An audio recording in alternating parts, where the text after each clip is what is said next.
Now more than ever, people ask the age-old question, if God is real and all-powerful and good, then what kind of God allows so much evil and suffering in the world? It's funny when people believe in God enough to put him at fault somehow. I think what's happening. Propaganda.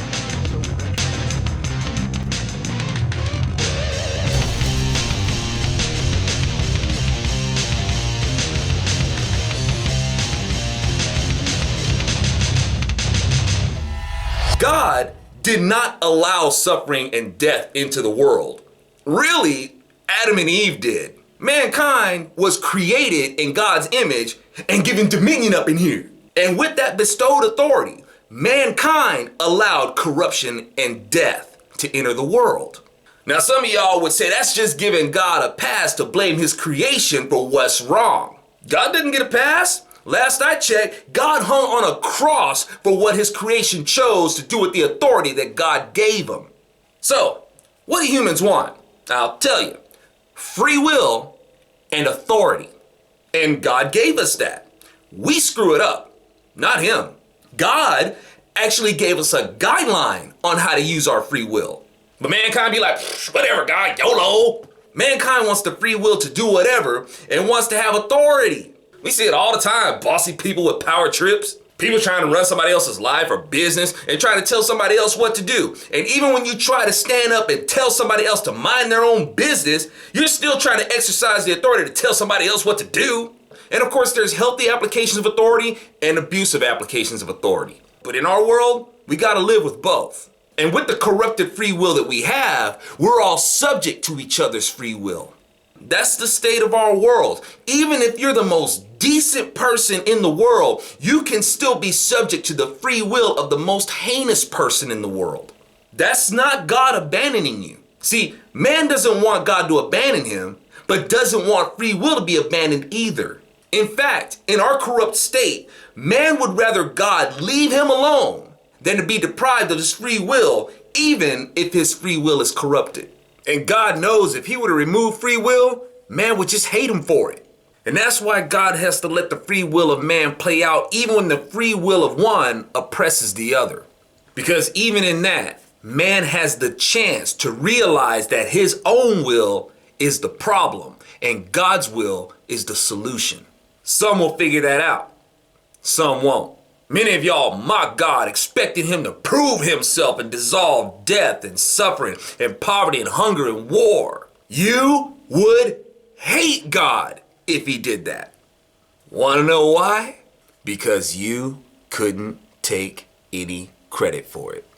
See, with all your intellect, ideals of revolution, self-righteous, save the planet utopian ideas that you've cultivated in your brilliant mind, you haven't done a damn thing to lead us towards living in peace. And then God snaps his finger and the world is laid perfect and at peace. But now, how can you boast about how awesome and brainy you are, about how you are part of ushering in the utopian revolution? You would hate God for cheating you of your bragging rights. You'd want to boast and you couldn't. Yeah, we can be that full of ourselves and you know it and you've seen examples of it.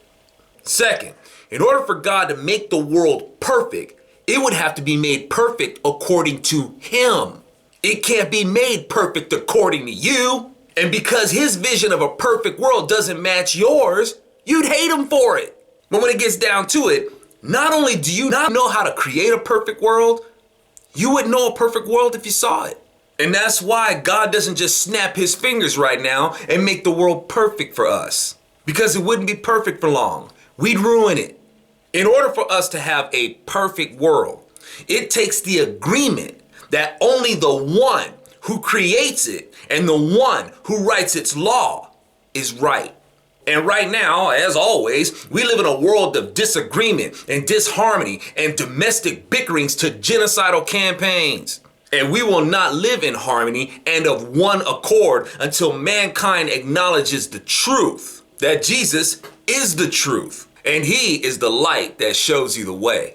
People fool themselves into thinking that, oh, it's good that we have disagreements and vigorous debates and have different points of view. And these people are usually the ones who disrupt the peace or leave the peace vulnerable under the guise of coexisting. Liberals say, how come there's so much hunger in the world? Where's your Jesus when people are hungry? Jesus proved to you that he can feed the hungry. You haven't.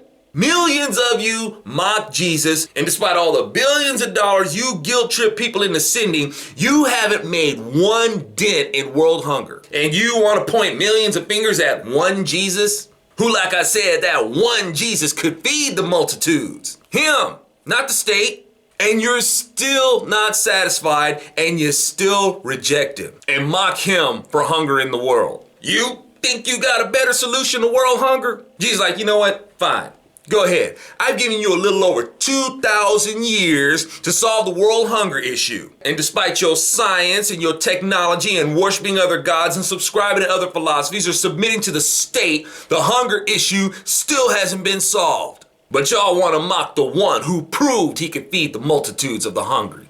The one who could cure disease and the one who defeated death. The one who defeated the very things you hate. And another reason why we have to endure this stuff is because the last time God showed up, effectively solving the problems we butthurt about, he got nailed to a cross for it. By the government and mobocratic rule. The democratic process of the people's majority said, crucify him. And how interesting is it that the people in America today called Democrats still reject Jesus? Even Democrats who call themselves Christians reject his teachings. But Jesus ain't gonna go through that again.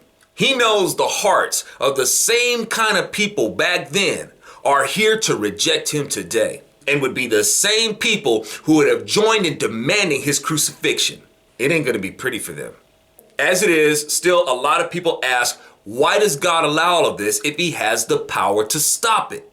Now I've already addressed that, and I'm gonna add this. It's like people that think that God made Job suffer. God didn't.